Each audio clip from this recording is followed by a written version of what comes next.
VOA World News. VOA 세계 뉴스입니다. 벨기에 수사당국이 브뤼셀 연쇄 폭탄 테러 공격에 연루됐을 가능성이 있는 용의자 6명을 체포했습니다. 벨기에 연방검찰은 브뤼셀 중부 제테와 샤이르베이크 지구 기습작전 과정에서 이들을 체포했다고 밝혔습니다. 앞서 브뤼셀 연쇄 테러범들이 사용해온 이 지역 아파트에서는 다량의 폭발물이 발견됐었습니다. 벨기에 수사당국은 최근 보안을 크게 강화하고 브뤼셀 출신 반군들이 저지른 지난해 프랑스 파리 연쇄 테러를 조사하는 과정에서 발생한 이번 테러의 단서를 찾는 데 주력하고 있습니다. 벨기에를 방문한 존 케리 미국 국무장관이 오늘 샤를 미셀 총리와 만나 테러 대응 방안 등을 논의했습니다. 케리 장관은 이 자리에서 지난 22일 발생한 브뤼셀 연쇄 테러 사건에 대해 애도를 표하고 미국 정부는 벨기에 당국의 조사와 테러 방지 노력에 적극 지원하겠다는 뜻을 밝혔습니다. 케리 장관은 또 회담 뒤 기자회견에서 테러 공격범들을 겨냥해 우리는 겁먹지도 단념하지도 않을 것이라며 국제사회는 지구상에서 허무주의와 비겁한 행동이 청산될 때까지 노력할 것을 다짐했습니다. 케리 장관은 이어 장클로드 융거 유럽연합 집행위원장과 회담한 뒤 브뤼셀 공항에 마련된 테러 희생자 빈소에 헌화할 예정입니다. 한편 미국 관리들은 브뤼셀 연쇄 테러로 미국인 2명이 사망했다고 밝혔지만 구체적인 신원은 공개하지 않았습니다. 프랑스 경찰이 프랑스에 테러 공격을 가하려 한 남성을 체포했습니다. 베르나르 카즈네브 프랑스 내무장관은 어제 파리 북서부 아르장퇴유 지역에서 테러 공격을 기도한 남성 용의자 1명을 체포했다고 밝혔습니다. 카즈네브 장관은 공격 기도가 상당히 진전된 단계에 있었다며 폭탄 제거반이 출동했고 해당 지역은 차단됐다고 말했습니다.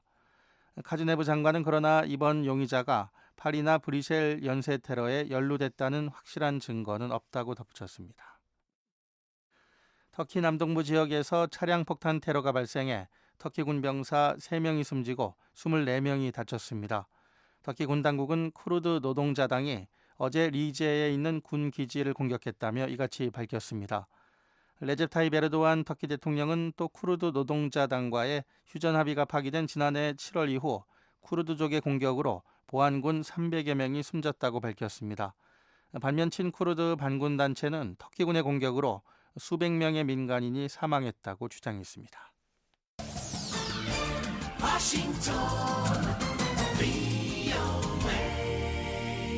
지금 여러분께서는 VOA 세계뉴스 듣고 계십니다. 이란 정부가 자국의 최근 탄도미사일 발사를 옹호하는 내용의 서한을 유엔에 보냈습니다.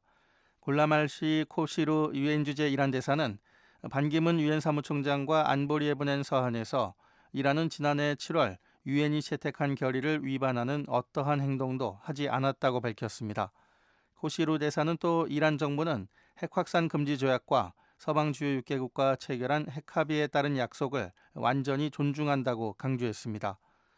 유엔 안보리 결의는 이란에 대해 탄도미사일 기술을 사용한 발사를 포함해 핵무기를 탑재할 수 있는 탄도미사일 관련 활동에 착수하지 말도록 요구하고 있습니다. 이슬람 순위 파무장 조직 ISIL이 최근 야지디족 여성과 어린이 51명을 포로 맞교환 형식으로 석방하는 것으로 알려졌습니다.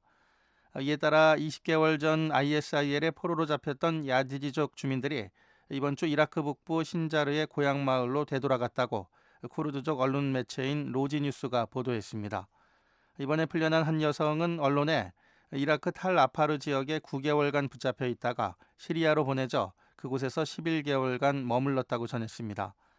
이들은 시리아 내 쿠르드족 민병대에 사로잡혔던 ISIL 포로들과의 맞교환 방식으로 풀려났습니다.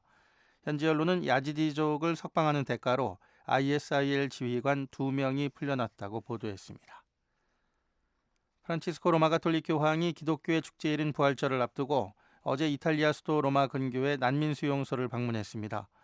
프란치스코 교황은 이날 수용소에서 이슬람교와 기독교, 힌두교 난민들의 발을 씻어주는 이른바 세족식을 거행하면서 우리 모두는 같은 신의 자녀라고 말했습니다.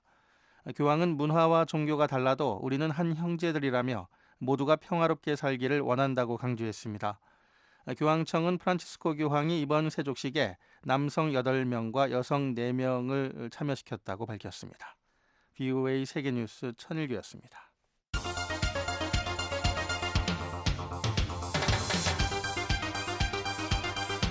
VOA News Today. 여러분 안녕하십니까? VOA 뉴스 투데이 3부 진행의 조상진입니다. 먼저 이 시간 보내드릴 주요 한반도 소식입니다. 박근혜 한국 대통령은 북한의 무모한 도발은 자멸의 길이 될 것이라고 경고했습니다. 북한의 어떤 위협에도 대한민국은 조금도 흔들리지 않을 것입니다. 김정은 북한 국방위원회 제1위원장이 청와대를 비롯한 한국 정부 주요 기관을 파괴하고 남한을 통일해야 한다고 위협했습니다. 미 국무부의 고위 관리가 한국의 모습과 닮은 통일 한반도를 기대하고 있으며 중국도 이에 동의할 것으로 본다고 말했습니다. 내일 북한은 대체로 맑겠으나 함경남도는 오후에 가끔 구름이 많이 끼겠습니다. 아침 최저 기온은 영하 12도에서 영상 3도, 낮 최고 기온은 2도에서 14도가 되겠습니다. 바다의 물결은 0.5에서 2m로 일겠습니다. 첫 소식입니다. 박근혜 한국 대통령은 북한이 무모한 도발을 감행할 가능성을 우려하면서 도발은 북한의 자멸의 길이 될 것이라고 경고했습니다. 박 대통령은 지금이 북한 정권을 변화시킬 수 있는 기회라고 강조했습니다. 서울에서 박병용 기자의 보도입니다. 박근혜 한국 대통령은 지금 북한은 유엔을 비롯한 국제사회의 전례 없는 제재 조치로 사실상 고립무원의 상태에 놓여 있으며 이 때문에 무모한 도발을 감행할 가능성이 그 어느 때보다 높다고 말했습니다. 박 대통령은 북한이 올해 들어 4차 핵실험에 이어 수차례 미사일을 발사했고 최근에는 핵탄두 모형까지 공개하면서 한국과 미국에 대한 핵공격까지 공언하고 있다고 지적했습니다. 박 대통령은 25일 대전 현충원에서 열린 제1회 서해 수호의 날 기념사에서 이같이 말하고 그러나 북한의 무모한 도발은 자멸의 길이 될 것이라고 경고했습니다. 박 대통령의 연설 내용입니다. 저는 이 자리에서 정부의 의지를 분명히 말씀드립니다. 북한의 어떤 위협에도 대한민국은 조금도 흔들리지 않을 것입니다. 북한의 무모한 도발은 북한 정권의 자멸의 길이 되고 말 것입니다. 박 대통령은 개성공단 전면 중단을 비롯한 한국 정부의 독자적인 북한 제재는 한국 정부의 단호한 의지를 보여주는 시작이라고 강조했습니다. 북한 제재는 역대 가장 강력한 유엔 안보리 결의에 이어 많은 나라들이 독자적인 제재에 동참해 북한에 대한 압박을 강화해 나가고 있다고 설명했습니다. 박 대통령은 이와 함께 국제사회가 북한의 핵개발과 도발을 더 이상 용납할 수 없다는 단호한 의지를 결집하고 있는 지금이 북한 정권을 변화시킬 수 있는 기회라고 강조했습니다. 여기서 우리가 또다시 물러선다면 북한의 핵 능력 고도화로 한반도에 돌이킬 수 없는 재앙이 닥치고 경제는 마비될 것입니다. 정부는 북한이 핵 무장의 망상에서 벗어나 변화하지 않으면 생존할 수 없다는 것을 분명하게 깨닫고 변화할 때까지 국제사회와 긴밀하게 공조하면서 단호하게 대처해 나갈 것입니다. 박 대통령은 이어 한국군은 북한이 어떤 형태로 도발을 해오더라도 단호히 응징할 수 있는 만반의 태세를 갖추어야 한다고 강조했습니다. 또한 국가 수호를 위해서는 강한 국방력뿐만 아니라 국민의 단합된 힘이 반드시 필요하다며 국론 분열의 위험성을 경계했습니다. 박 대통령은 이와 함께 국가 안보를 지키는 길에는 이념도 정파도 있을 수 없다고 지적하고 대한민국을 지키는 가장 큰 힘은 국민의 하나된 마음과 애국심에서 나온다고 강조했습니다. 서울에서 VOA 뉴스 박병용입니다. 김정은 북한 국방위원회 제1위원장이 청와대를 비롯한 한국 정부 주요 기관을 파괴하고 남한을 통일해야 한다고 위협했습니다. 이에 대해 한국 정부는 북측의 공격적인 대항보다는 남북관계 개선과 북한 주민을 위한 길로 나아갈 것을 촉구했습니다. 서울에서 한상미 기자가 보도합니다. 한국 정부는 청와대와 서울 시내 정부 기관들을 진문개고 통일을 이루겠다고 위협한 김정은 북한 국방위원회 제1위원장의 타격훈련 현지 지도 발언과 관련해 북한 주민들과 남북관계에 도움이 되는 방향으로 나아가길 바란다고 촉구했습니다. 한국통일부 정준희 대변인의 25일 정례 브리핑 내용입니다. 북한이 이렇게 계속 국제사회의 핵과 미사일 도발에 대한 국제사회의 어떤 제재에 대해서 이렇게 공격적인 도발적 언행을 하는 것은 바람직하지 않다라고 생각을 합니다. 이런 국제사회에 대한 대항보다는 북한이 진정으로 살 길을 모색을 하고 북한 주민과 남북관계에 도움이 되는 방향으로 나아갔으면 좋겠다. 이렇게 다시 한번 촉구하는 바입니다. 정 대변인은 북한이 이렇게 공격적이고 도발적인 태도를 보이는 이유는 제재 국면을 바꿔보기 위한 의도와 함께 내부적으로 체제 결속을 도모하려는 측면도 있다고 본다고 덧붙였습니다. 이에 앞서 북한 관영 조선중앙통신은 25일 김정은 제1위원장이 인민군 전선 대연합부대 장거리 포병대 집중 화력 타격 연습을 지도한 자리에서 악의 소굴인 청와대와 서울의 정부 기관들을 짓뭉개버리고 통일의 역사적 위협을 이룩해야 한다고 말했다고 보도했습니다. 조선중앙통신은 이번 훈련이 청와대와 서울의 통치기관을 경멸하기 위해 사상 최대 규모로 조직됐으며 최정예 포병 부대들이 장비한 각종 장거리포가 참가했다고 전했습니다. 노동당 기관지 노동신문도 타격훈련 모습이 담긴 사진 41장을 총 4개 면에 게재하며 북한의 포병력을 선전했습니다. 노동신문은 특히 포탄들이 청와대를 비롯한 서울 시내 주요 기관을 가상한 목표들을 집중적으로 타격했다고 밝혀 북한군이 서울의 주요 시설을 가상으로 설정해 훈련을 진행했음을 시사했습니다. 노동신문의 사진엔 훈련을 지켜보며 웃는 김 제1위원장을 비롯해 황병서 북한군 총정치국장, 리명수 총참모장, 박영식 인민무력부장 등 북한군 지도부가 총출동했습니다. 한국군당국은 이와 관련해 북한군이 지난 24일 오후 강원도 원산 갈마 비행장 앞 해안에서 대규모 타격훈련을 펼친 것으로 파악하고 있습니다. 북한의 이런 행보는 제4차 핵실험과 장거리 미사일 발사 이후 국제사회의 대북 제재와 미한 연합 군사훈련에 대응하기 위한 의도라는 분석이 나왔습니다. 한국의 국책연구기관인 통일연구원 정영태 연구위원입니다. 김정은 자체가 살아남기 위해서 자기들이 호락호락하게 그것만 당하지만 않는다. 대응 차원에서 한다고 이렇게 봐야 되겠죠. 이제까지는 그 한미연합 군사훈련이라든가 이런 군사력 차원에서 자기들이 위협받고 그런 것이 아니라 자기들도 못지않게 강력한 군사 역량을 갖고 있고 그런 것이 있을 때는 단호한 대응이 가능하다. 그렇기 때문에 김정은 체제 자체를 호락호락하게 보지 말라. 한국의 동북아 평화협력연구원 전현준 원장도 북한이 미국과 한국과의 기싸움에서 밀리지 않겠다는 맞대응의 기조가 이어지는 것이라고 평가했습니다. 전 원장은 김 제1위원장이 한국의 정부 기관을 짓뭉개고 통일을 이루겠다고 위협했지만 실제 한국에 대한 무력 공격을 하기란 현실적으로 쉽지 않을 것이라고 전망했습니다. 만약에 남한에서 그런 인명살상이 일어나게 되면은 한미연합군도 지금 북한의 원점 타격을 한다는 거 아닙니까? 그래서 원점이라고 하는 것은 이제 김정은을 포함한 거거든요.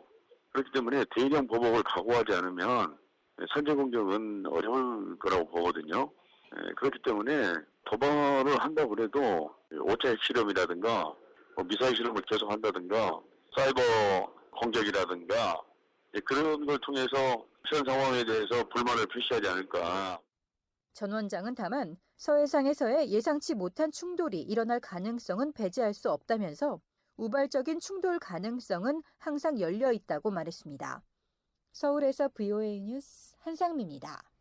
미국 국무부의 고위 관리가 한국의 모습과 닮은 통일 한반도를 기대한다며 중국도 여기에 동의할 것으로 본다고 말했습니다. 북한의 비핵화는 오직 협상을 통해서만 가능하고 북한을 핵 보유국으로 절대 인정하지 않겠다는 입장도 거듭 확인했습니다. 백성원 기자가 보도합니다. 데니얼 러셀 국무부 동아시아 태평양 담당 차관보가 바람직한 한반도 통일의 방향을 지시했습니다. 러셀 차관보는 22일 독일 헤르티 거버넌스 대학에서 아시아 태평양 지역의 동향을 설명하면서 평화적으로 통일된 한반도가 지금의 한국과 매우 닮아 있는 모습을 전망하는 것은 상당히 호소력이 있다고 말했습니다. 이어 한국과 중국의 좋은 관계로 판단할 때 대부분의 중국인들 역시 굳이 입 밖으로 내지 않더라도 마음속으론 여기에 동의할 것이라고 덧붙였습니다. 그러면서도 미국의 전략이 북한을 붕괴시키는 데 있지 않다는 점을 분명히 했습니다. 만약 그렇다면 미국의 행동은 지금과 매우 달랐을 것이라는 설명입니다.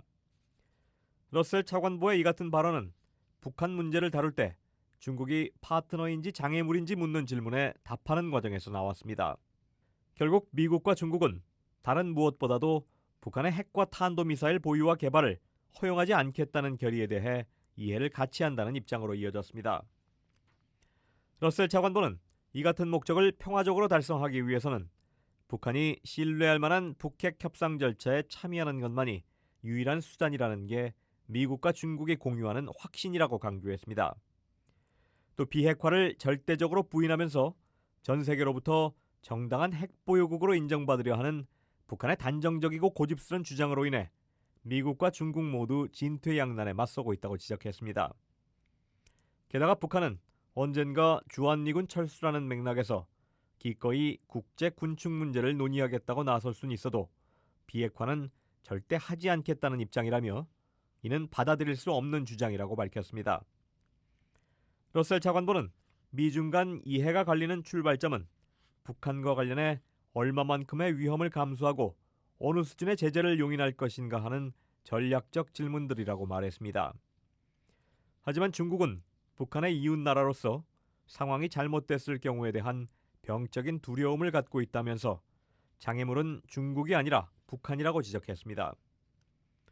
이어 북한의 경제활동 가운데 80%가 중국과 연계돼 있고 북한이 식량과 연료, 국제금융체계에 대한 접근을 거의 전적으로 중국에 의지하는 현실을 고려할 때 중국이야말로 서방에서 말하는 영향력을 갖고 있는 것이라고 말했습니다. 러셀 차관보는 김정은의 마음을 바꾸고 협상을 통해 핵 프로그램을 중지시킨 뒤 이전 수준으로 되돌려 결국은 폐기하는 것 외에 실행 가능한 다른 대안이 없다는 사실을 확신시키기 위해 중국이 이 같은 영향력을 사용하는 방법을 찾게 되면 한반도에 평화적 결과가 뒤따를 것이라고 내다봤습니다. VOA 뉴스 백성원입니다. 북한은 2016년 새해 벽두에 4차 핵실험을 전격 감행한 데 이어 2월에는 장거리 로켓을 발사하는 등 국제사회를 향한 도발을 멈추지 않고 있습니다. 유엔 안보리는 이에 맞서 이달 초 사상 유례없는 강력한 대북 제재 결의를 채택했지만 북한은 오히려 미국과 한국을 겨냥한 도발적 행동과 발언의 강도를 높이고 있습니다. 이 시간에는 미국의 한반도 전문가 두 분을 모시고 대북 제재가 북한에 미칠 영향과 앞으로 미국 정부가 북한에 어떻게 대처해야 할지 그리고 북한의 도발 행동의 배경 등에 대해 자세히 알아보겠습니다. 워싱턴의 민간 연구단체인 맨스필드 재단 프랭크 자누지 대표와 헤리티지 재단의 브룩스 클링너 선임연구원이 어제 VOA 스튜디오에서 진행된 대담에 참석했습니다. 자, 먼저 클링너 연구원께 묻겠습니다. 유엔과 미국이 강력한 새 제재를 북한에 가했는데요. 북한의 행동을 바꾸는데 얼마나 효과가 있을까요? Well, sanctions are not a magic solution, just as diplomacy wasn't. I mean, North Korea signed 4 agreements to never pursue nuclear weapons, and then 4 네, 제재가 마법의 해법은 아닙니다. 외교도 마찬가지였고요. 북한은 핵무기를 개발하지 않겠다는 합의를 4번 했었고 처음부터 갖지 않기로 한 이 핵무기를 포기하겠다는 합의도 4번 더 맺었습니다. 한국도 대북 포용에 나섰었죠. 한국은 북한과 240개의 합의를 맺었습니다. 지금 우리는 제재를 시도하고 있습니다. 이 제재는 여러 가지 목적이 있는데요.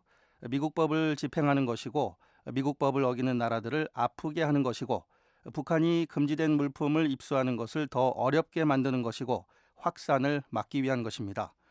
제재와 함께 외교 등 다른 수단을 활용해서 북한이 기존에 맺은 비핵화 약속 또 유엔 결의안들을 지키도록 하려는 것입니다. 하지만 현재로는 북한이 핵무기를 증강하는 것을 막는 부분에 있어 낙관적인 시각이 많지 않습니다. 네, 클리너 연구원님, 그렇다면 제재가 북한의 핵 개발을 어떻게 지연시킬 수 있을까요? Targeted financial measures, which are part of sanctions, they go after the finances of the leadership. They don't impact the people themselves. 제재의 일환인 표적 금융 조치들은 북한 지도부의 돈줄을 겨냥하고 있습니다. 북한 주민들에게는 영향을 주지 않죠. 정권과 그 지도부, 유엔의 결의와 미국 법을 어기는 이들을 겨냥하는 것입니다. 전 세계적으로 북한의 금융 거래의 대부분은 달러화로 이루어지고 있는데요. 이는 미국 정부의 규제를 받는 미국 은행을 거쳐야 한다는 뜻입니다. 미국이 북한과 무역을 하지 않아도 북한 돈은 미국 은행을 거치고 있고 따라서 미국은 상당한 영향력이 있는 것입니다. 잔우지 대표님, 북한과의 대화를 오랫동안 지지해 오셨는데요. 제재가 북한의 행동을 바꾸는데 효과가 있을 것으로 보십니까? Well, I think dialogue and sanctions are not mutually exclusive. And as Bruce said, the sanctions can play a role. 대화와 제재가 상호 배타적이라고 생각하지 않습니다. 클링너 연구원이 말한 대로 제재가 효과가 있을 수 있습니다. 하지만 제재의 목적이 무엇인지 명확히 해야 합니다. 18년 전 당시 미 탄도미사일위원회 위원장이었던 도널드 럼스펠드 전 국방장관은 보고서에서 북한이 장거리 미사일을 개발할 마음을 먹으면 5년 안에 할 수 있다고 전망했습니다. 제재가 북한의 핵과 미사일 개발 속도를 늦춘 것은 부정할 수 없는 사실입니다. 북한이 선진 기술을 습득하는 것이 어려워져서 개발이 거북이 속도가 됐죠. 하지만 제재가 북한 지도부의 행보를 바꿀까요? 핵무기를 추구한다는 생각 자체를 바꿀 수는 없을 것으로 봅니다. 북한 정권의 정통성과 권위를 주는 핵무기를 포기할 만큼의 상당한 경제적 압력을 가할 수는 없다고 봅니다. 그렇기 때문에 저는 제재와 동시에 외교가 수반돼야 한다고 생각합니다. 외교의 목표는 핵무기 말고 더 나은 길이 있다고 북한을 설득하는 겁니다. 제재와 유인책을 결합해서 북한을 설득하는 것이죠. 이 방법이 지금까지 효과가 없었다는 클링너 연구원의 지적은 옳습니다. 하지만 그래도 포기하지 말아야 한다고 봅니다. 잔우지 대표님, 북한을 경제적으로 강력하게 압박할 수 없다는 건 중국 때문인가요? The short answer is China. Yes. It's a little bit like a balloon. When we squeeze in one area, it expands someplace else. 네, 한마디로 중국 때문입니다. 풍선 같은 거죠. 한쪽을 압박하면 다른 쪽이 부풀어 오릅니다. 한국이 개성공단을 폐쇄한 것은 단기적으로는 북한에 경제적 아픔을 줍니다. 그런데 장기적으로는 북한의 대중국 의존도를 높여줄 뿐입니다. 지금까지 중국은 북한과 정상적인 경제 교류를 중단하지 않으려 했습니다. 그리고 중국은 북한의 생존을 위태롭게 할 정도의 강력한 제재에는 절대 동의하지 않을 것입니다. 하지만 중국은 이번에 매우 강력한 유엔 제재 결의안에 동의하지 않았습니까? Well, they did agree, but even then, a few days later, they asked that 4 Chinese ships be taken off the sanctioned list so that they can maintain. 동의했습니다. 하지만 바로 며칠 뒤에 유엔 제재 명단에서 중국 선박 4척을 제외해 달라고 했죠. 북한과의 무역 관계를 지속하기 위해서 말이죠. 저를 회의론자라고 불러도 좋습니다. 중국이 제재를 충실히 이행한다거나 우리가 원하는 정도의 더욱더 강력한 제재에 합의할 일은 없을 것으로 봅니다. 클링너 연구원님의 생각은 어떠십니까? 중국이 이번에 유엔 제재를 충실히 이행할까요? They should. We're encouraged that they finally agreed to a more stringent UN resolution than they agreed to in the past. 그래야 합니다. 중국이 과거에 비해 더 엄중한 유엔 결의안에 합의한 것은 고무적입니다. 그리고 중국 은행들과 기업들도 일련의 행동을 취했죠. 잔우지 대표와 마찬가지로 저도 회의적인 시각이 있는데요. 중국은 북한의 핵실험 때마다 같은 행태를 보였습니다. 한 달에서 3달 정도 제재를 이행하는 듯하다가 물러서는 거죠. 하지만 표적 금융 조치의 중요한 점은 중국 기업들과 은행들이 영향을 받는다는 점입니다.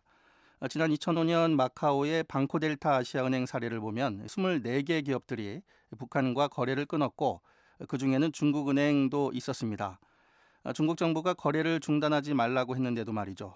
중국은행과 다른 은행들은 미국 법을 어기면 자신들도 압류를 당하거나 상당한 벌금을 물어야 한다는 점을 알고 있었습니다. 미국은 돈 세탁 혐의로 프랑스 은행에 90억 달러의 벌금을 물린 적도 있으니까요.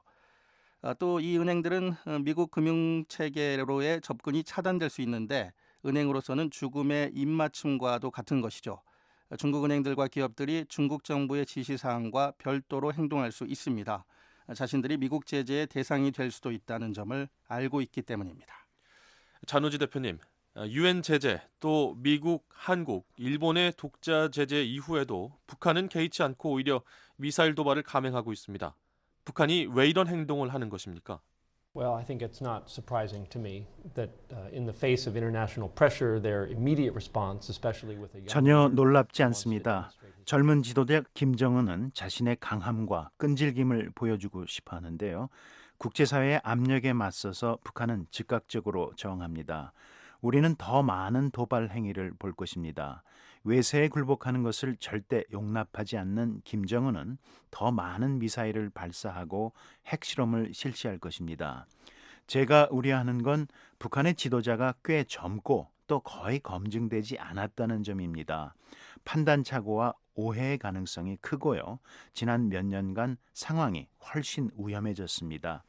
남북한이 정기적으로 대화하고 개성공단 등에 협력하며 미국은 북한과 여러 가지 외교 채널을 가지고 있었을 때와 비교하면요. 이 북한을 고립시킬 때 오는 불리한 점은 북한 지도부가 실제로 어떤 생각을 하는지, 미래에 대해 어떤 계산을 하는지를 미국이 판단할 능력이 줄어든다는 겁니다. I'd agree with Frank, but also point out that sometimes we overanalyze things, and it's not always about us. 잔우지 대표의 말에 동의합니다. 하지만 지적하고 싶은 점은요. 우리가 때로는 과도하게 분석을 한다는 점입니다. 북한은 매해 동계 군사훈련을 합니다. 대규모 훈련이죠. 언론은 미국과 한국의 연합훈련에만 집중하지만 매년 12월에서 4월까지 북한군도 대규모 훈련을 실시합니다. 따라서 김정은이 육해공 작전, 신형 방사포 시험 사격을 참관하는 것은 군사훈련의 일환인 것입니다. 방사포나 단거리 미사일 시험 발사는 미국이나 유엔이나 한국에 신호를 보내는 것이라기보다는 현재 진행 중인 군사훈련의 일환인 것입니다. 우리는 때로 모든 것이 우리를 겨냥한 것이라고 생각할 때가 있습니다. 북한이 가까운 시일 내에 5차 핵실험을 실시할 것으로 보십니까? Oh, it's going to happen. It's like saying, will it rain? Of course. It's in the nature of the system. It's just 실시할 겁니다. 비가 올 거냐 이렇게 묻는 것과도 같은 질문이죠. 핵실험은 북한 체제의 본성의 뿌리를 받고 있습니다. 단지 언제 실시할 것인지 시기를 모를 뿐입니다. 김정은은 계속 전보를 치고 있습니다. 핵과 장거리 미사일 실험을 할 것이라고 말이죠. 가까운 시일 내에 있을 것으로 봅니다. 김정은은 전문가들이 자신의 능력을 몰라줘서 불만스러운 것으로 보입니다. 4차례의 핵실험을 했고 장거리 미사일을 시험 발사했고 또 2개의 위성을 지구 밖 궤도에 올렸는데도 자기 실력을 몰라준다는 겁니다. 그래서 사진을 찍는 거죠. 이 재진입 기술이 없는 것으로 보는 것 같다고 부하가 말을 하면 또 사진을 찍고요.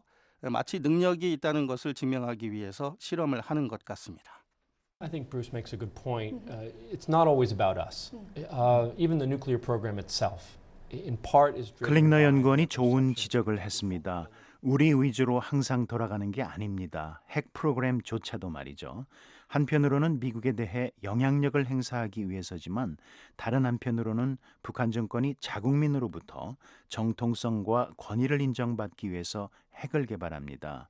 5월에 대규모 노동당 대회가 실시될 예정인데요. 만일 5차 핵실험을 이때 한다면 유엔 제재에 대한 불쾌감을 나타내기 위함도 있지만 국내적으로 축제를 하기 위해서이기도 합니다. 자신이 북한 지도자로서 이룬 업적을 보라는 거죠. 클링너 연구원이 또 다른 좋은 지적을 했는데요. 북한이 핵 보유국으로 인정받고 싶어 한다는 겁니다. 제가 2004년에 북한을 방문했을 때 영변 핵시설도 갔었는데요. 견학 후에 북한인들이 미국 대표단에 이번 견학을 통해 자신들이 핵 억지력을 보여줬다는 것이었습니다. 그래서 미국 대표단은 그렇지 않다고 했죠. 플루토늄을 생산할 능력이 있을 수도 있다는 점을 보여줬지만 억지력은 미사일, 운반수단, 대기권 재진입체 등이 모두 필요하다고 우리가 반박했었습니다. 북한인들은 우리 발언에 실망했었습니다. 핵 보유국으로 인정하는 부분 말인데요. 새로운 미국 행정부가 내년에 들어섭니다. 북한 문제를 어떻게 풀어야 할까요? 핵 비확산 정도로 만족해야 할까요? 아니면 여전히 완전한 비핵화를 추구해야 하나요? I think the long-term goal clearly has to remain complete denuclearization. That's what we need for the credibility. 장기적인 목표는 계속해서 완전한 비핵화여야 합니다. 국제 비확산 체제를 유지하기 위해서도 그렇고 미국이 원하는 부분이기도 합니다. 또 동북아시아 지역 안보를 위해서도 필요합니다. 가장 중요한 건 동맹국인 한국이 뭘 필요로 하느냐는 점인데요. 당연히 한반도에서 안전하게 사는 것입니다. 하지만 이 완전한 비핵화를 향해서 가는 과정은 단계별로 추진해야 합니다. 하룻밤에 완전한 비핵화 합의를 이룰 수는 없습니다. 이 부분에서 국제사회가 유연성을 발휘해야 합니다. 북한의 핵 야욕을 차츰차츰 억제하는 겁니다.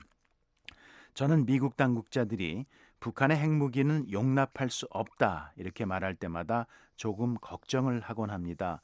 그 발언이 무슨 뜻일까? 용납할 수 없다? 실제로는 이미 감내하고 있는데 말이죠. 현상은 우리가 이상적으로 생각하는 최종 단계가 아닙니다. 하지만 용납할 수 없다고 말하면 우리가 즉각 어떤 행동을 취할 것 같죠. 불행히도 우리는 단기 묘책이 없습니다. 우리가 북한을 핵 보유국으로 인정하자는 것이 아닙니다. 하지만 이 문제는 오랫동안 우리와 함께 할 것입니다. 클링너 연구원님, 차기 미국 행정부에 어떤 제언을 하고 싶으신가요? What we're asking of North Korea is simply live up to your many commitments to never have nuclear weapons or to denuclearize. 미국이 북한에 요구하는 건 간단합니다. 핵무기를 절대 갖지 않겠다던 과거의 많은 약속을 지키라는 거죠. 비핵화하라는 겁니다. 일부에서 북한과 대화해야 한다, 다시 포용해야 한다, 문제를 해결하기 전에 일단 좀 잠재우자, 이런 말들을 하는데요. 미국은 이미 북한에 여러 번 그렇게 했고 북한은 거듭 비핵화하지 않겠다는 입장을 보였습니다. 오바마 행정부가 취임했을 때 북한의 대화를 제의했고 북한은 재빨리 행동으로 보여줬죠. 부시 대통령과 마찬가지로 오바마 대통령에게도 나쁘게 행동할 거라고 말이죠. 많은 전문가들은 그제야 뒤늦게 깨달았습니다. 미국이나 한국의 탓이 아니라 북한의 탓이라는 걸요. 차기 미국 대통령은 2009년과는 매우 다른 지점에서 이 문제를 다루게 될 것입니다. 현재 북한에 무조건적인 대화를 하자는 사람은 없고 포용하자는 사람도 일부에 불과합니다. 우리는 여러 행정부에 걸쳐 북한에 너무 많이 당했다고 생각하고 있습니다. 제재를 통해서 미국법을 집행하고 북한의 프로그램을 억제하고 한편으로 대화를 제한함으로써 북한이 약속을 지키길 바랄 뿐입니다. 우리는 동시에 미국과 동맹국들을 충실히 방어해야 합니다. 한국에 미국의 고고도 미사일 방어 체계인 사드를 배치하고 한국, 일본과 삼각 군사 공조를 강화하고 미국 본토에도 미사일 방어를 강화하는 게 그것입니다. 지금까지 클링너 연구원 잔우지 대표와 함께 유엔 안보리의 새로운 대북 제재 결의와 북한에 잇따른 도발 행동에 대한 분석, 그리고 앞으로 미국 정부가 북한에 어떻게 대처해야 할지 살펴봤습니다.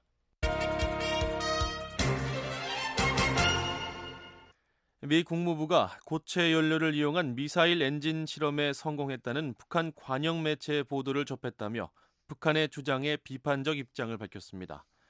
캐티나 애덤스 국무부 동아시아 태평양 담당 대변인은 23일 VOA와의 전화통화에서 북한은 유엔 안보리 결의에 따라 탄도미사일 프로그램과 관련된 모든 활동을 중지하고 해당 프로그램을 완전하고 검증 가능하며 돌이킬 수 없는 방식으로 폐기해야 한다고 지적했습니다.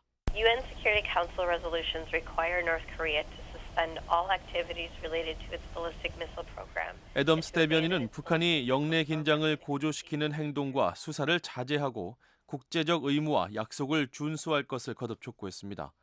앞서 북한 김정은 국방위원회 제1위원장은 이날 고체 연료를 이용한 미사일 엔진 실험에 성공했다면서 탄도미사일 위력을 더욱 높일 수 있게 됐다고 주장했습니다.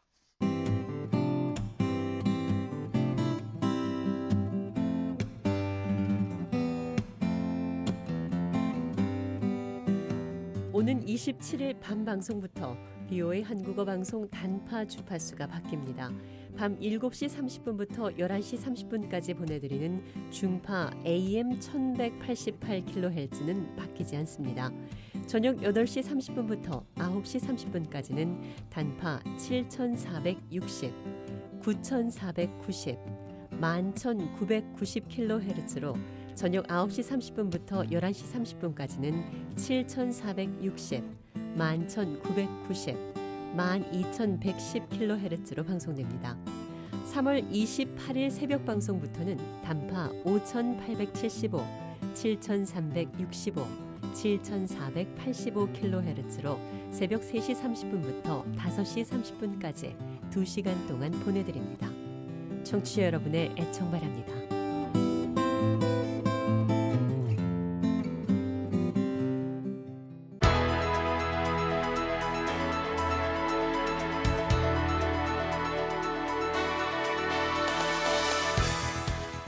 세계 곳곳의 뉴스와 미국 뉴스를 정리해드리는 세계는 지금 시간입니다. 박영서 기자와 함께하겠습니다. 안녕하십니까? 네, 안녕하십니까? 네. 자, 오늘은 어떤 소식들 들어와 있습니까? 네, 벨기에 브뤼셀 연쇄 테러 용의자들이 추가로 검거됐습니다. 이 소식 먼저 전해드리고요.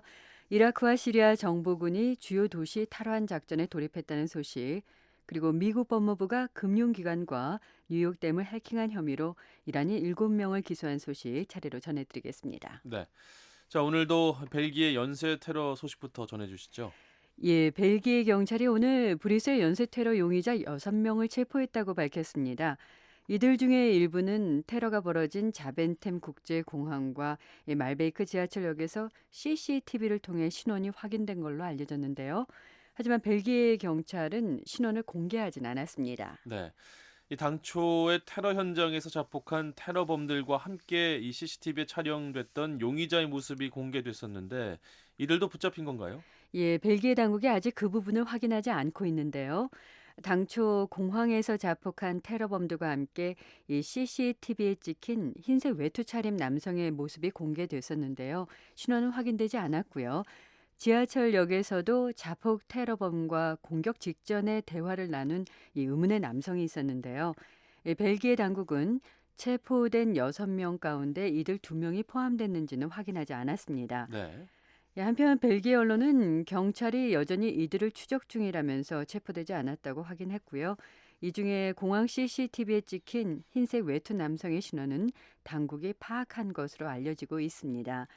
이 미국의 테러 감시 목록에도 올랐던 인물이라고 하는데요. 아직 신원이 공개되진 않았습니다. 네. 그러니까 현재까지 신원이 밝혀진 테러범은 3명인 거죠? 예, 맞습니다. 모두 테러 현장에서 자폭한 범인들인데요. 벨기에 국적자들입니다. 한 명은 25살의 나짐 라크라이로 지난해 11월 프랑스 파리 테러에 연루돼서 이미 경찰의 수배령이 내려진 인물이었고요. 네. 예, 나머지 2명은 형제로 29살 이브라임 엘 바크라이 그리고 27살 칼리드 엘 바크라입니다. 이 나짐 라크라이와 형제 중에 형 이브라임은 공항에서 자폭했고요. 동생 칼리드는 지하철역에서 자살 폭탄 테러를 감행했습니다. 네. 자, 그런데 자폭한 형제 가운데 한 명이 지난해 시리아에서 시리아로 가다가 터키에서 체포된 적이 있었는데 당시에 그냥 풀려났었다고요? 예, 바로 벨기에 정부의 테러 대응 능력에 문제가 있었음을 보여주는 건데요. 터키 정부에 따르면 형 이브라임이 지난해 극단주의 무장단체 ISIL에 합류하기 위해서 이 터키를 거쳐서 시리아로 가다가 체포됐습니다. 네. 예, 터키 당국은 이브라임을 외국인 ISIL 조직원으로 판단해서 벨기에에 확인 요청을 했는데요. 하지만 벨기에 당국이 연관성을 찾지 못하면서 그대로 추방했다는 겁니다. 그러니까 테러 용의자를 미리 체포하고 또 공격을 막을 수 있는 기회를 놓친 건데요. 네. 예, 벨기에 정부는 어떤 입장을 보였습니까? 예, 문제가 있었다고 시인했습니다.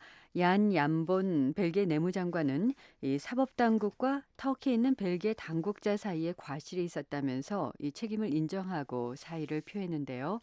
또 벨기에 당국은 이 브뤼셀 연쇄 테러가 벌어지기 나흘 전인 지난 18일에 이 파리 테러의 주범인 살라 압데슬람을 붙잡았고 이 브뤼셀에서 추가 테러를 준비 중이라는 진술을 받아냈는데도 불구하고 이 공격을 막지 못했다는 비난도 받고 있습니다. 예. 예, 이와 관련해서 쿤 킨스 법무장관도 이 안본 내무장관과 함께 사의를 밝혔는데요. 하지만 샤를 미셸 총리가 이 두 장관의 사퇴 의사를 모두 반려했습니다. 네. 자폭한 형제들이 벨기에 핵시설에 침입하려는 계획을 세웠다는 보도도 나왔습니다. 예, 벨기에 경찰이 이들이 숨어있던 아파트에서 찾아낸 동영상에 그런 내용이 있었다고 하는데요. 벨기에 핵 연구 개발 책임자의 집을 몰래 촬영한 영상입니다. 이들은 이 핵시설을 공격하거나 혹은 테러 공격에 사용할 핵물질을 확보하려 했던 것으로 보이고 있습니다. 한편 은신처에서는 또 폭탄 제조에 사용한 것으로 보이는 화학 제품과 못등도 발견됐습니다. 네. 예, 테러범들은 이 테러 공격 날 아침까지 이 아파트에서 공격을 준비한 것으로 알려졌습니다. 예. 이슬람 순위파 극단주의 무장단체 ISIL은 이번 공격이 자신들의 소행이다 이렇게 밝혔는데 이번에는 이번 공격을 정당화하는 내용의 동영상을 또 인터넷에 유포했다고요. 예, 원래 ISIL은 인터넷을 선전전에 적극적으로 활용하고 있는데요. 네. 예, 어제 올린 동영상은 이 브뤼셀 테러 장면으로 시작합니다. 이어서 벨기에를 포함한 연합군 전투기들이 시리아와 이라크를 폭격하고요. 무고한 이슬람 주민들을 살해하고 있다는 주장을 펴고 있는데요. 따라서 이에 대한 보복으로 이번 테러 공격을 자행했다는 겁니다. ISIL은 이번 공격이 시작에 불과하다면서 추가 공격 위협도 하고 있습니다. 네. 실제로 유럽에서 그 이슬람 극단주의자들에 의한 추가 테러 우려가 높아지고 있죠. 예, 그래서 이번 테러 후에 이 벨기에를 비롯해서 유럽 국가들 또 미국이 테러 경계 태세를 강화하고 있는데요. 유럽의 안보 전문가들은 특히 시리아와 이라크 등지에서 훈련받은 ISIL 조직원 400명에서 600명 정도가 유럽에 침투했고 이 ISIL의 지시에 따라서 테러 공격을 벌일 수 있다고 경고하고 있습니다. 유럽 공동 경찰 기구인 유로폴은 이 중동에서 훈련을 받고 들어온 테러 단체 조직원과 함께 이 유럽 현지에서 인터넷 등을 통해서 급진화된 사람까지 합치면 이 테러 공격에 가담할 수 있는 잠재적인 위험 인물이 5천 명에 달한다고 밝혔습니다. 아주 심각한 상황인데요. 네. 예, ISIL은 지난해 11월 이 파리 테러와 함께 이번 브뤼셀 테러로 전 세계에 충격을 안겨주고 있는데요. 파리 테러 당시에 130명이 그리고 이번 벨기에 연쇄폭탄 테러에서는 31명이 숨졌습니다. 네. 자, 미국도 테러 공격에 대한 우려가 높은데 존 케리 국무장관이 벨기에를 긴급 방문했다고요? 예, 오늘 브뤼셀에서 벨기에 고위 당국자들과 만나서 이 테러 대응을 위한 협력 방안을 논의했습니다. 네. 예, 케리 장관은 샤를 미셸 벨기에 총리와 공동 기자회견도 가졌는데요.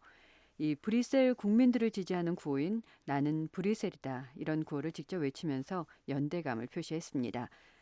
케리 장관은 이번 공격을 무고한 민간인을 겨냥한 비열한 테러 공격이라고 규정하면서 국제사회가 협력해서 ISIL을 지상에서 완전하게 사라지게 할 거라고 경고했습니다. 한편 케리 장관은 이번 브뤼셀 테러로 미국인 2명이 사망한 사실도 처음 확인했습니다. 자, 이번에는 중동으로 가보겠습니다. 이라크와 시리아 정부가 각각 ISIL이 장악한 주요 도시의 탈환 작전에 돌입했다는 소식이군요. 네, 이라크와 시리아에서 ISIL을 겨냥한 지상 작전의 중요한 진전이라 하겠는데요. 이라크군은 ISIL이 오랫동안 장악해온 북부 주요 도시 모술 탈환 작전에 돌입했고요.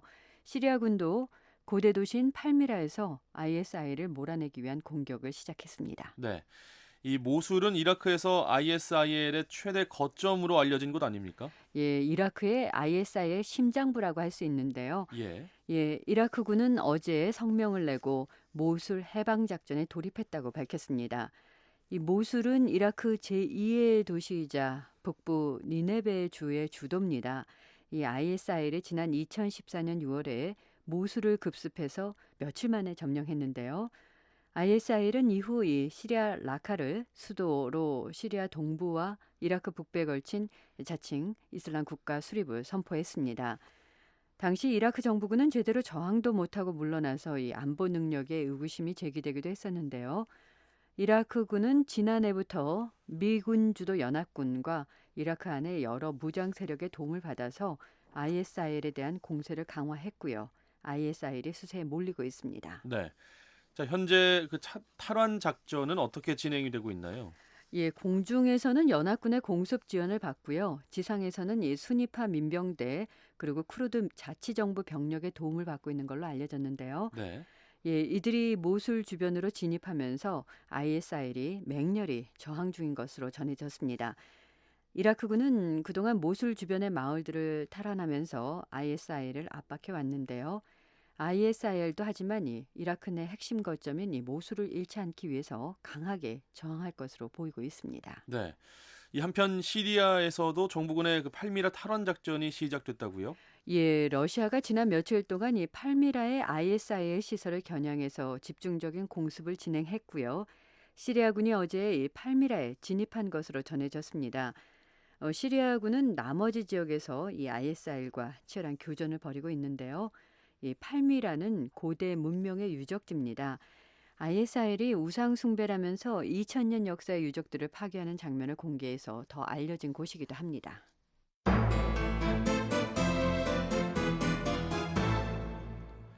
자, 마지막 소식 살펴보겠습니다. 미국의 전산망을 해킹한 이란인 7명을 미국 정부가 기소했다는 소식이 들어와 있군요. 예, 로레타 린치 법무장관이 어제 오전 기자회견을 갖고 그같이 밝혔습니다. 이란 정부를 위해서 일하는 회사 소속인 이란인 해커 7명을 기소했다는 건데요. 참고로 이 남의 전산망에 침입해서 정보를 훔치거나 해당 전산망을 망가뜨리는 행위를 이 해킹이라 하고요. 그런 행동을 하는 사람을 해커라고 하죠. 네. 그러니까 이 이란인 해커를 미국 정부가 기소한 거는 이 해커들이 미국 전산망을 해킹했기 때문이라는 얘기죠? 예, 그렇습니다. 린치 장관은 이날 회견에서 해킹 용의자들에게 적용된 혐의를 설명했는데요. 이들이 지난 2011년 말부터 2013년 5월 사이에 미국의 금융기관과 뉴욕주에 있는 댐의 전산망을 해킹했다는 겁니다. 린치 장관은 그러면서 미국의 사회 기반 시설에 대한 사이버 공격 가능성은 계속 우려되는 사안이라고 지적했습니다. 네. 그 용의자들의 신원은 모두 밝혀졌습니까? 예, 법무부가 공개한 기소장에 용의자들의 이름이 모두 나와 있는데요. 모두 다 이란 사람들이고요. 이란에 근거를 둔 컴퓨터 보안 업체 2개 회사 소속입니다. 이 두 회사는 이란 군대인 혁명 수비대를 포함해서 이란 정부를 위해서 일한다고 합니다. 네. 그러니까 이 해커들이 해킹을 한 건데요. 네. 구체적으로 무슨 일을 한 거죠? 예, 먼저 이 뱅크 오브 아메리카나 캐피탈원 또 미국 증권거래소 등 이 몇몇 금융기관에 이 디도스 공격을 한 것으로 드러났습니다. 네. 예, 디도스 공격을 하면 이 공격받은 전산망이 기능을 제대로 하지 못합니다. 그런데 이 공격으로 고객 수십만 명이 인터넷에서 자신의 계정에 접속을 하지 못했고요. 그러면서 수천만 달러의 손실이 났다고 합니다. 예. 그 금융기관뿐만 아니라 댐 전산망도 해킹을 했습니다. 예, 뉴욕주에 있는 작은 댐인 이 보우맨 댐의 전산망에 들어가서 댐 작동을 조종하려 했었는데요. 실패했습니다. 해커들은 또 미 항공우주국의 전산망도 교란했습니다. 네. 자, 그렇다면은 기소된 사람들은 이제 정식 재판을 받게 되는 건가요? 예, 아마 어려울 걸로 보입니다. 왜냐하면 이 용의자들이 모두 일한했기 때문인데요. 예. 예, 이란 정부가 이들을 미국에 넘겨주지 않는 이상 이 정식 재판은 힘듭니다.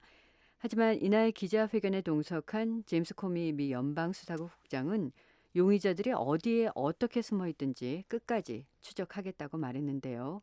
외국에 나갔다가 잡히지 않으려면 조심해야 할 것이라면서 용의자들에게 경고했습니다. 네.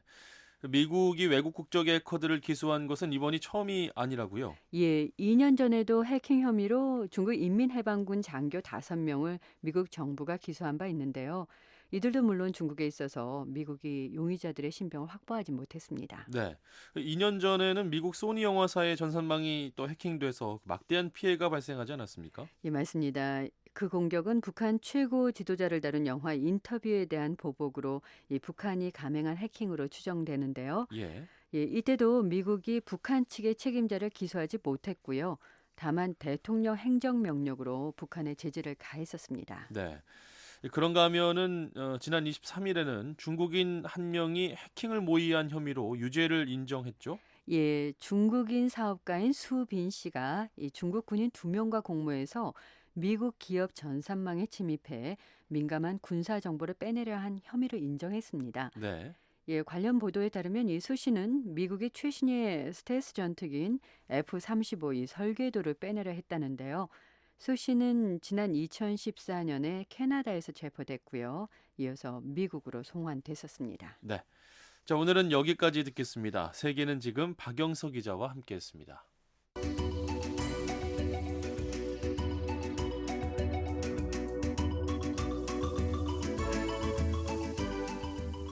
세상 돌아가는 일을 손바닥 안에서 알고 싶으십니까? 지금 손전화로 VOA 한국어 모바일 사이트에 들어가 보세요. www.voakorea.com으로 접속하시면 됩니다. 미국의 소리 한국어 모바일 사이트에서는 VOA 한국어 서비스의 모든 기사와 방송을 여러분의 손 안에 전해드립니다. 또 방송에서는 접할 수 없는 영상 뉴스와 인터뷰도 시청하실 수 있습니다. 휴대전화가 있으십니까? 지금 www.voakorea.com으로 접속하세요. 청취자 여러분의 삶을 풍요롭게 만들어드립니다.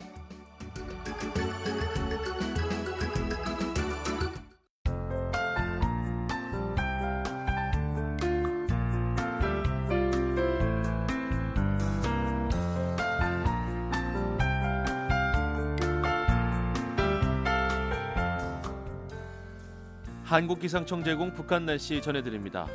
내일 북한은 대체로 맑겠으나 함경남도는 오후에 가끔 구름이 많이 끼겠습니다. 아침 최저 기온은 영하 12도에서 영상 3도, 낮 최고 기온은 2도에서 14도가 되겠습니다. 바다의 물결은 0.5에서 2m로 일겠습니다. 다음은 지역별 날씨입니다. 평안남북도는 대체로 맑겠지만 구름이 약간 낄 것으로 예상됩니다. 평양은 아침 최저 0도, 낮 최고 12도, 남포 최저 0도에서 최고 11도, 신의주 아침 최저 2도, 낮 최고 14도, 강계는 최저 0도, 최고 12도 분포를 보이겠습니다. 황해도 지역도 대체로 맑은 가운데 구름 조금 끼겠는데요. 해주 최저 1도, 최고 11도, 개성 최저 1도, 최고 12도 분포를 보이겠습니다. 함경남도, 양강도, 강원도는 구름이 다소 낄 것으로 예상됩니다. 함흥 최저 기온은 1도, 최고 8도, 해산 최저 영하 4도, 최고 영상 9도, 원산은 최저 1도, 최고 10도를 기록하겠습니다. 함경북도는 대체로 맑겠고 오후에 구름이 조금 낄 것으로 예보됐습니다.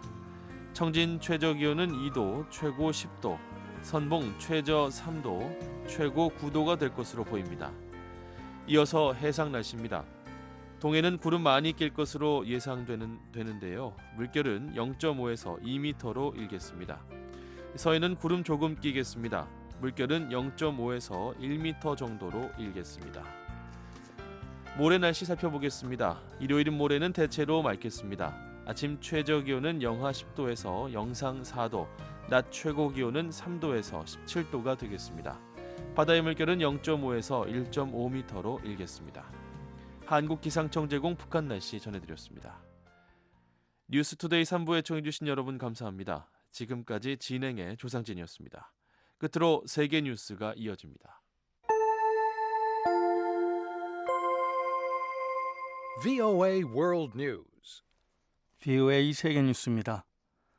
러시아는 일본과 영유권 분쟁을 빚고 있는 쿠릴 열도에 해안 방어 미사일 시스템을 배치할 것이라고 세르게이 쇼이구 러시아 국방장관이 밝혔습니다. 쇼이구 장관은 오늘 국방부 회의에서 쿠릴 열도의 계획대로 파견 부대 재무장과 군사기지 건설이 진행되고 있다며 올해 이곳에 발미사일과 바션 미사일 등 해안 방어 미사일들과 차세대 앨런3 무인기들을 도입할 것이라고 밝혔습니다. 쇼이구 장관은 이날 회의에서 러시아군은 북극해와 쿠릴 열도 지역에 대한 군사 기반 시설 개발에 역점을 두고 있다고 강조했습니다. 러시아와 일본은 쿠릴 열도 내 4개의 섬을 둘러싸고 영유권 갈등을 벌이고 있습니다. 이런 가운데 러시아 해군 태평양 함대는 다음 달 쿠릴 열도 인근에서 3개월간 군사 작전을 벌입니다. 벨기에 수사당국이 브뤼셀 연쇄폭탄 테러 공격에 연루됐을 가능성이 있는 용의자 6명을 체포했습니다. 벨기에 연방검찰은 브뤼셀 중부 제테와 샤이르베이크 지구 기습작전 과정에서 이들을 체포했다고 밝혔습니다. 앞서 브뤼셀 연쇄 테러범들이 사용해온 이 지역 아파트에서는 다량의 폭발물들이 발견됐었습니다. 벨기에 수사당국은 최근 보안을 크게 강화하고 브뤼셀 출신 반군들이 저지른 지난해 프랑스 파리 연쇄 테러를 조사하는 과정에서 발생한 이번 테러의 단서를 찾는 데 주력하고 있습니다. 벨기에를 방문한 존 케리 미국 국무장관이 오늘 샤를 미셸 총리와 만나 테러 대응 방안 등을 논의했습니다. 케리 장관은 이 자리에서 지난 22일 발생한 브뤼셀 연쇄 테러 사건에 대해 애도를 표하고 미국 정부는 벨기에 당국의 조사와 테러 방지 노력에 적극 지원하겠다는 뜻을 밝혔습니다. 캐리 장관은 또 회담 뒤 기자회견에서 테러 공격범들을 겨냥해 우리는 겁먹지도 단념하지도 않을 것이라며 국제사회는 지구상에서 허무주의와 비겁한 행동이 청산될 때까지 노력할 것임을 다짐했습니다. 캐리 장관은 이어 장클로드 융커 유럽연합 집행위원장과 회담한 뒤 브뤼셀 공항에 마련된 테러 희생자 빈소에 헌화할 예정입니다. 프랑스 경찰이 프랑스에 테러 공격을 가하려 한 남성을 체포했습니다. 베르나르 카즈네브 프랑스 내무장관은 어제 파리 북서부 아르장테유 지역에서 테러 공격을 기도한 남성 용의자 1명을 체포했다고 밝혔습니다. 카즈네브 장관은 공격 기도가 상당히 진전돼 있었다며 폭탄 제거반이 출동했고 해당 지역은 차단됐다고 말했습니다. 카즈네브 장관은 그러나 이번 용의자가 파리나 브뤼셀 연쇄 테러에 연루됐다는 증거는 없다고 덧붙였습니다.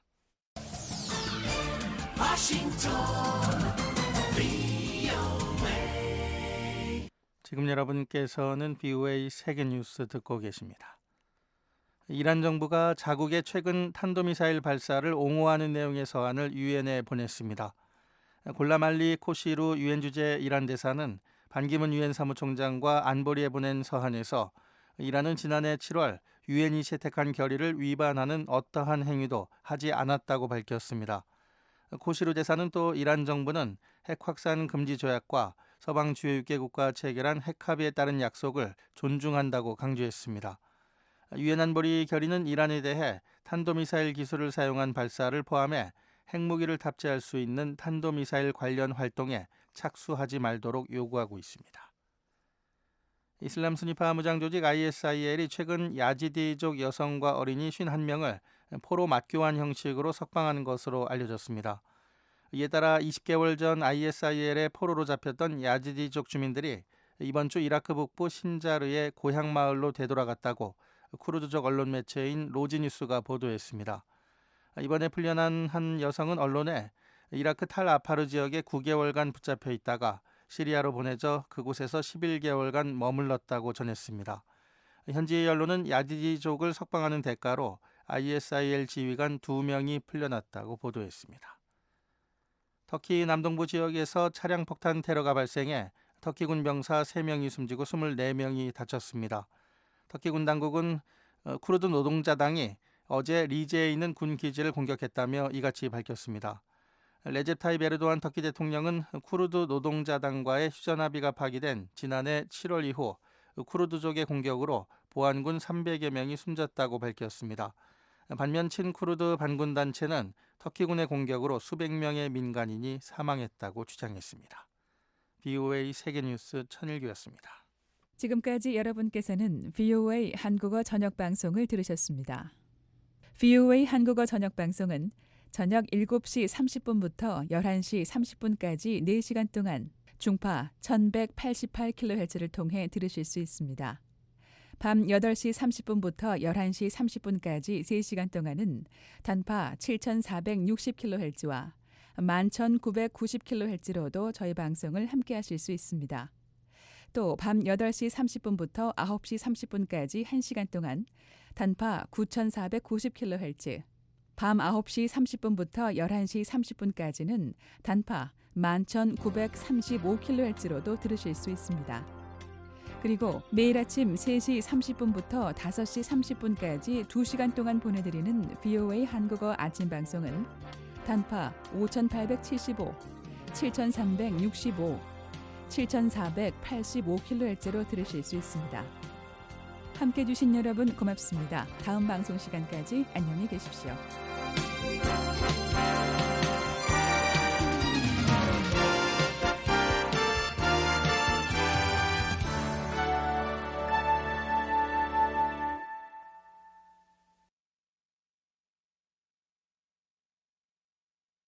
This program has come to you from the Voice of America, Washington.